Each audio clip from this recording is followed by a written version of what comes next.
কোথায় আজিজ, কোথায় মতিউর? আবার নতুন করে ফয়সালের আবিষ্কার হয়েছে। আমার বুকের উপর দিয়ে আপনি রেল লাইন নির্মাণ করবেন, আমার দেশের স্বাধীন ভূমির উপর দিয়ে আপনি রেল লাইন নির্মাণ করে আপনার 30 ঘন্টার পথ 7 ঘন্টা করবেন, এতেও আমার আপত্তি নাই। কিন্তু আপত্তি একটা, আমার সার্বভৌম দেশ, যে দেশের জন্য হাফ প্যান্ট পরে খালি পায়ে অস্ত্র হাতে যুদ্ধ করে দেশ স্বাধীন করেছি, সেই স্বাধীনতা যোদ্ধাদেরকে আপনি আশ্রয় দিয়েছেন। নির্মম সত্য হলো বলতে হয়, সেই কথা আপনাদের এখন মনে নাই। আপনাদের তখন কি মনে ছিল? জনগণ বলা শুরু করেছে দেশ স্বাধীন করে দেব, কিন্তু বাংলাদেশের মাটি আমি ব্যবহার করব।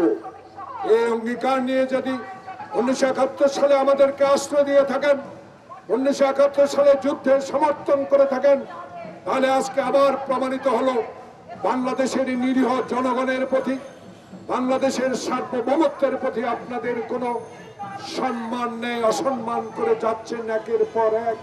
আজকে বছরের পর বছর কারাগারে মৃত্যুর সাথে লড়াই করছেন। আইনমন্ত্রী হেসে হেসে বলেন তার চিকিৎসা হচ্ছে। আইনমন্ত্রী, আপনি কি কোনোদিন সৌজন্য নিয়ে আজকে হাসপাতালে গিয়ে বেগম জিয়ার শরীরের অবস্থা জেনেছেন? কশিন কালো করেন নাই। তাই আপনার এই অট্ট হাসি দেওয়া এই অনুভূতি আমরা প্রত্যাখ্যান করি। তিস্তার পানি তো আনতে পারেন না, বর্ডারে তো গুলি বন্ধ করতে পারেন না, ফেলানির লাশের বিচার তো আপনি করতে পারেন না। আপনি পারেন বাংলাদেশের গণতান্ত্রিক আন্দোলনে মানুষকে গুম করা, মানুষকে বিনা কারণে জেলে রাখা, বেগম জিয়াকে জেলে রাখা, তারেক রহমানকে অসত্য মামলায় সাজা দিয়ে আজকে সংসদ অবৈধ সংসদে দাঁড়িয়ে তারেক রহমানকে ফিরিয়ে আনার কথা বলেন।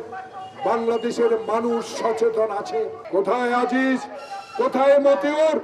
আবার নতুন করে ফয়সালের আবিষ্কার হয়েছে। বাংলাদেশে এইভাবে বহু লোক এখন এই সরকারের আশ্রয়ে আছে, যারা কোটি কোটি হাজার হাজার কোটি টাকা লুট করে বিদেশের মাটিতে বাড়িঘর করে সুইমিং পুল তৈরি করে রাত্রে সাঁতার কাটে। তাদেরকে আপনাকে বের করতে হবে। আগামীকাল হবে মহাসমাবেশ, সেই সমাবেশ থেকেই প্রমাণিত হবে আগামী দিন আন্দোলন কর্মসূচি। আমি যুগ্ম মহাসচিবকে অনুরোধ জানাবো, এমন কর্মসূচি দেন যেই কর্মসূচির মাধ্যমে ভারতীয় এই অগ্রাসনের বিরুদ্ধে জনগণ যেভাবে আপনাদেরকে সমর্থন করে যাচ্ছে, বাংলাদেশের ইতিহাসে 7ই জানুয়ারি এই অবৈধ উপজেলা নির্বাচনে জনগণ যেভাবে বিএনপিকে সমর্থন করেছে, এইভাবে সমর্থিত কর্মসূচি দিন।